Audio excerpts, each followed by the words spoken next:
All right, it's July 25th. We're up on the summit, Williams Pass. It's a little bit windy, so I'm trying to do the video on the back of the Jeep, and we'll overlay some drone footage on there so you have something pretty to look at.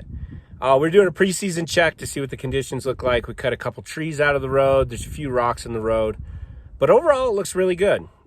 Fairly dry. A lot of the drainage work that we've done in previous years is holding up pretty good.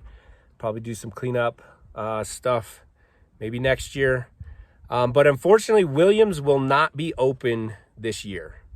We talked about the work that's been going on the Palisades on the other side to hopefully get the West Alpine Tunnel grade open back up to the tunnel site. And 2 years ago, we applied for an OHV grant. We were a co-applicant. National Forest Foundation, Upate Iron Goats helped out with that a lot too. We're awarded that grant. We did rock scaling last year. That was successful, 2-week project to do rock scaling. And then this summer was the start of working on the Palisade reconstruction. And that contract has been awarded. And in August, stonemason, who does historic preservation work, is going to work on recutting stones to repair the Palisade Wall that was damaged by the avalanche in 2016. And then next summer will be the rebuild of that wall and the road. The quarry site, the original historic quarry site where they cut all those stones for that Palisade, those Palisade walls, there's multiple ones down there, is right at the junction where Williams Pass comes into the West Alpine Tunnel grade. And they're going to be working there to quarry the exact same spot to cut the same style and types of stones, so it's historically accurate. And so we won't be able to open this to the public, so traffic will not be going down through the middle of their work site. So it's kind of a bummer this year, but the long term is that things are going to be fixed. That process is in motion, and hopefully in a couple of years we'll all have good news that we can drive.